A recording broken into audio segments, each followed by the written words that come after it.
नमस्ते friends, welcome to e tutor current affairs July 2020 part 2। आज का हमारा पहला क्वेश्चन है कि 21वीं सदी की भारतीय टीम का सबसे मूल्यवान खिलाड़ी किसे घोषित किया गया है। तो उसका आंसर है रविंद्र जडेजा। विजडन ने अपने 30 खिलाड़ियों की एक सूची जारी की है जिसमें जडेजा को दूसरा स्थान दिया गया है और पहला स्थान मुथैया मुरलीधरन जो कि श्रीलंका के प्लेयर रह चुके हैं, जो अब संन्यास ले चुके हैं, उन्हें दिया गया है। अगर हम टेस्ट क्रिकेट की बात करें तो विराट कोहली का उसमें 18वां स्थान है और वनडे में उन्हें 6ठे स्थान पर रखा गया है। तो इस तरह से रविंद्र जडेजा जो हैं भारतीय टीम के सबसे मूल्यवान खिलाड़ी बन चुके हैं। नेक्स्ट क्वेश्चन जीएसटी से रिलेटेड है कि इस साल जून महीने में जीएसटी का कलेक्शन कितना रहा है। तो ऑब्वियस बात है वो गलत रहा होगा, कम रहा होगा क्योंकि कोरोना पेंडेमिक चल रहा है। तो अभी तक का जो जीएसटी का कलेक्शन है जून महीने तक का वो है 90,917 करोड़। अगर हम पिछले साल जून की बात करें तो 99,000 करोड़ था, यानी कि इस साल का जून का रेवेन्यू पिछले से 9% कम रह चुका है। ठीक है, 9% की इसमें गिरावट आई है, यानी कि यह कलेक्शन समान अवधि की तुलना में 59% ही रहा है क्योंकि कोरोना पैंडेमिक चल रहा है। हमारा थर्ड क्वेश्चन है कि सीबीआई ने गुजरात के दाहेज में ओपल परियोजना का ठेका देने में कथित रूप से भ्रष्टाचार के मामले में किस पर मुकदमा दायर किया है। तो हमारा आंसर है सैमसंग इंजीनियरिंग के संजय भंडारी पर, जिन्हें भ्रष्टाचार के मामले में निलंबित कर दिया गया है और उन पर मुकदमा दायर किया गया है। हमारा अगला क्वेश्चन है तमिलनाडु में किस जगह बॉयलर फटने से बड़ा हादसा हुआ है। तो तमिलनाडु के कदलूर में नेवेली लिग्नाइट पावर प्लांट में यह हादसा हुआ था जहां 6 लोगों की मौत हो गई थी और 17 लोग घायल हो गए थे। हमारा अगला क्वेश्चन है कि देश में चीन से सैन्य युद्ध के लिए कितने करोड़ की रक्षा खरीद को मंजूरी दी गई है। तो हमारे देश में रक्षा खरीद के लिए 38,900 करोड़ रुपए की मंजूरी दी गई है, जिसमें हमारे पास 33 फाइटर जेट मिलेंगे वायुसेना को, और इसके अलावा हम रूस से हमें 21 MiG-29 भी लिए हैं। उसके अलावा 1 दर्जन सुखोई भी आयात किए गए हैं HAL से लिए गए हैं। HAL का फुल फॉर्म है हिंदुस्तान एरोनॉटिकल लिमिटेड, जैसे कि हम जानते हैं Hindustan aeronautical limited HAL। Okay, next question देखते हैं। देश का पहला प्लाज्मा बैंक कहाँ शुरू किया गया है। तो पहला प्लाज्मा बैंक शुरू करने के लिए ILBS को दिया गया है। ILBS जो है वहाँ पे देश का पहला प्लाज्मा बैंक शुरू हुआ है। ILBS का फुल फॉर्म है institute of liver and biliary sciences Delhi, जो कि दिल्ली में स्थित है। प्लाज्मा बैंक का क्या काम होता है कि जो लोग कोरोना वायरस से लड़ चुके हैं, जो लोग कोरोना वायरस से जी चुके हैं या जो उसको ख़त्म कर चुके हैं, ऐसे लोगों में ऐसे एंटीबॉडीज़ प्रयुक्त हो जाते हैं जो उनको उन रोगों से लड़ने की क्षमता देते हैं। तो उन लोगों से उस प्लाज्मा को निकालकर, उस एंटीबॉडी को निकालकर दूसरे लोगों में स्थानांतरित किया जाता है ताकि वो भी कोरोना वायरस से अच्छी तरह से लड़ सके और उनमें भी प्रतिरक्षा उत्पन्न हो जाए उस बीमारी को लेके, उस वायरस को लेके। तो इसका मेन उद्देश्य यही है प्लाज्मा बैंक का कि जो कोरोना वायरस से इतनी डेथ रेट बढ़ रही है उसको कम करना। ठीक है, जो ILBS में किया गया है। हमारा नेक्स्ट क्वेश्चन है वेस्ट इंडीज़ के किस महान बल्लेबाज का हाल फिलहाल निधन हुआ है। तो उनका नाम है sir Everton Weekes. Next question है रेलवे में बाढ़ से बचने के लिए किस तरह के मॉनिटरिंग सिस्टम का यूज़ किया जा रहा है। तो हमारा आंसर है वाटर लेवल मॉनिटरिंग सिस्टम। ये सिस्टम क्या करता है, लेवल मॉनिटरिंग सिस्टम, कि जैसे बाढ़ आने के चांसेस बढ़ते हैं तो ये इंडिकेशन दे देता है रेलवे को, जिससे हम जो हमारी जनहानि होती है बाढ़ को लेकर या जैसे भी लेकर, पुल टूटने की वजह से जैसे भी है, उसको हम कुछ हद तक कम कर सकते हैं, कुछ हद तक या काफ़ी हद तक कम कर सकते हैं। तो ये क्या होता है, एक सिस्टम, जो भी बड़े बड़े पुल होंगे उन पे इस सिस्टम को लगाया जाएगा और कुछ नदियों पे लगा भी दिया गया है, जैसे कि चंबल हो गया, यमुना साउथ बैंक हो गया, यमुना हो गया और कालपी हो गया, इनको लगाया भी गया है अभी। ये सोलर सिस्टम के माध्यम से जुड़े हुए होते हैं। ठीक है, इनमें एक सेंसर लगा हुआ होता है और एक चिप लगी हुई होती है। जैसे ही बाढ़ आने के चांसेस बढ़ते हैं वो सेंसर इंडिकेट कर देता है और उस बाढ़ के दौरान जो हानि हो रही है, हमें जनहानि है, जैसे भी हानि है, उससे हम बच सकते हैं। और ये सारा का सारा ट्रैक मैनेजमेंट सिस्टम से जुड़ा हुआ होता है। नेक्स्ट हमारा क्वेश्चन है कि उत्तर प्रदेश की राज्यपाल आनंदीबेन पटेल को किस राज्य का अतिरिक्त प्रभार दिया गया है। तो वो है मध्य प्रदेश, यानी कि आनंदीबेन पटेल उत्तर प्रदेश के साथ साथ मध्य प्रदेश का भी अतिरिक्त प्रभार संभाल रही हैं। क्यों? क्योंकि जो मध्य प्रदेश के राज्यपाल हैं लालजी टंडन, उनके स्वास्थ्य में अभी तक कोई सुधार नहीं हुआ है। उनका नाम क्या है? लालजी टंडन है। ये नाम याद रखिएगा, कभी कभार पूछ भी सकते हैं, तो इसीलिए। और उससे पहले हम जानते हैं कि आनंदीबेन पटेल मध्य प्रदेश की राज्यपाल रह भी चुकी हैं। तो इसलिए अभी इन्हें दोनों ही राज्य सरकार का कार्यभार दिया गया है। नेक्स्ट क्वेश्चन है, गरीब कल्याण रोजगार अभियान वेब पोर्टल किसके द्वारा शुरू किया गया है? तो हमारा आंसर है भारत सरकार द्वारा, जो गरीब लोगों के लिए रोजगार प्रदान करने में सहायता प्रदान करती है। हमारा नेक्स्ट क्वेश्चन है, हाल ही में किस भारतीय एम्पायर को आईसीसी एलीट पैनल में शामिल किया गया है? तो हमारा आंसर है नितिन मेनन, जिन्हें ऐसे भारतीय एम्पायर हैं पहले, मतलब हाल ही में हैं, जो आईसीसी एलीट पैनल में शामिल हुए, जिनकी फ़ोटो आप स्क्रीन पर देख रहे हैं। हमारा नेक्स्ट क्वेश्चन है कि किस व्यक्ति को आयरलैंड का नया प्रधानमंत्री नियुक्त किया गया है? उनका नाम है माइकल मार्टिन, जिनकी फ़ोटो आप स्क्रीन पर देख रहे हैं। इन्हें आयरलैंड का नया प्रधानमंत्री नियुक्त किया गया है, माइकल मार्टिन। हमारा नेक्स्ट क्वेश्चन है, सांख्यिकी दिवस हर साल किस दिन को मनाया जाता है?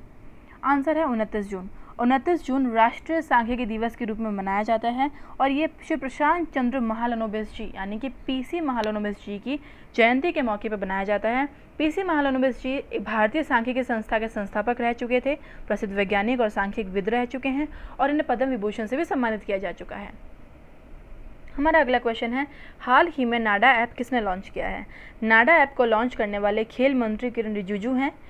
इन्होंने राष्ट्रीय एंटी डोपिंग एजेंसी का ये पहला मोबाइल ऐप है जिसका नाम उन्होंने नाडा ऐप रखा। नाडा का फुल फॉर्म है नेशनल एंटी डोपिंग एजेंसी।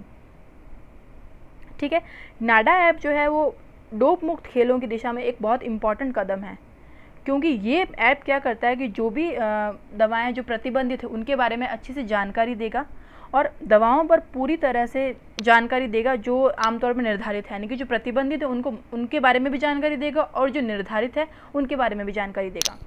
ठीक है, हमारा नेक्स्ट क्वेश्चन है, किस राज्य सरकार ने हमारा घर हमारा विद्यालय योजना शुरू की है? तो हमारा आंसर है मध्य प्रदेश सरकार। मध्य प्रदेश सरकार ने इस योजना को 27 जून 2020 को शुरू किया था, उसकी प्रस्तावना रखी थी। और ये इस योजना का काम ये है कि लॉकडाउन में बच्चों की पढ़ाई पे कोई इफ़ेक्ट ना पड़े, यानी कि उनकी जो पढ़ाई की नियमितता है वो बनी रहे। इस चीज़ को लेकर इसको शुरू किया गया था और इस योजना के 6 जुलाई को शुरू होने की पूरी उम्मीद है। हमारा नेक्स्ट क्वेश्चन है, कोरोना वायरस महामारी से लड़ने के प्रयासों के लिए संयुक्त राष्ट्र द्वारा किस भारतीय व्यक्ति को सम्मानित किया गया है?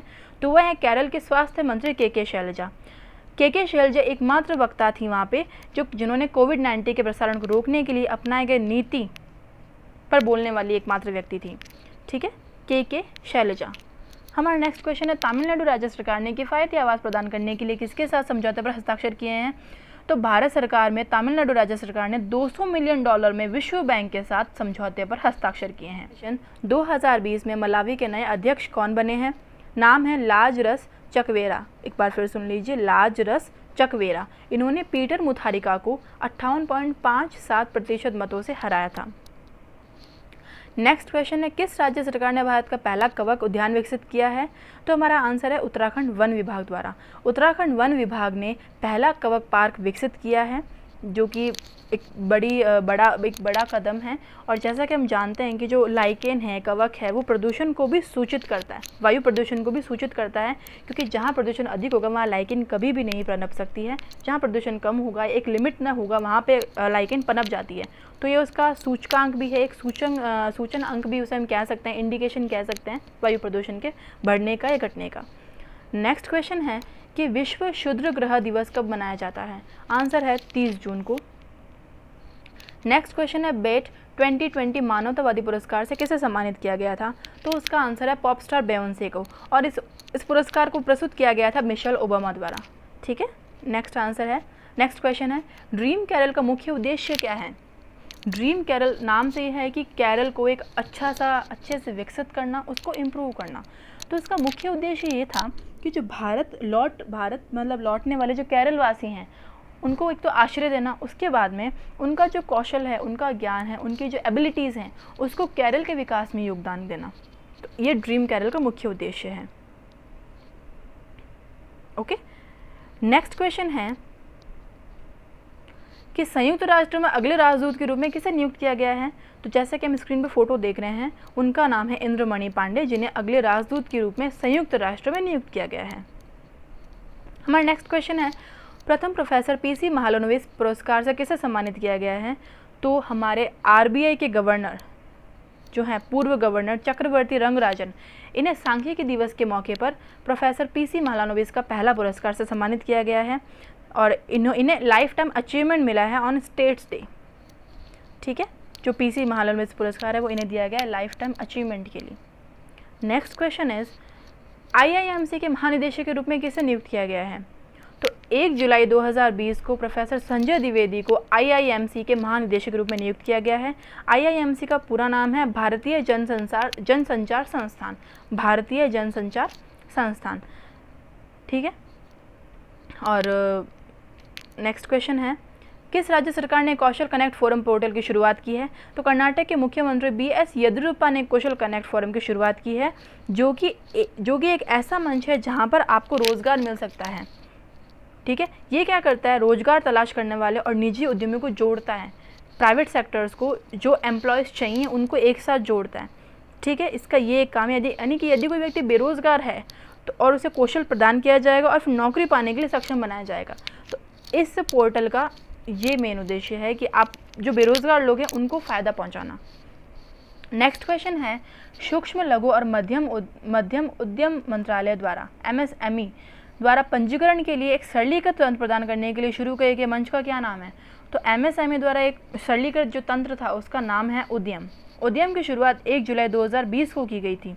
ये पूरी तरह से पेपरलेस वर्क है और डिजिटल वर्क है। इसमें कोई तरह का हमें दस्तावेज प्रमाण पत्र देने की ज़रूरत नहीं है, हमें सिर्फ उसके लिए आधार नंबर चाहिए जो हमें स्टेप बाय स्टेप गाइडेंस प्रदान करता है।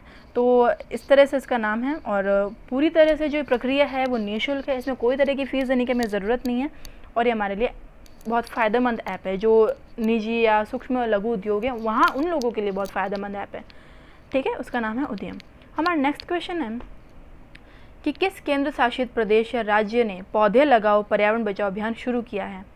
तो उसका आंसर है दिल्ली सरकार। दिल्ली सरकार ने 2 जुलाई 2020 को पौधे लगाओ और पर्यावरण बचाओ अभियान की शुरुआत की है, जो कि एक विस्तृत वृक्षारोपण अभियान है। यानी कि इससे क्या होगा कि प्रदूषण भी कम होगा। जैसा कि हम जानते हैं कि दिल्ली में जो प्रदूषण का लेवल है बहुत हाई है, तो उसे कम करने के लिए इसे शुरू किया गया था। ये अभियान जो है वो 10 जुलाई 2020 से शुरू होगा और 26 जुलाई तक चलेगा। ठीक है, इसका एक ही मेन मोटो है कि प्रदूषण को कुछ हद तक कम करना। तो आज के लिए इतना ही। Thanks for watching this video. Like, share and subscribe the channel. Thank you so much.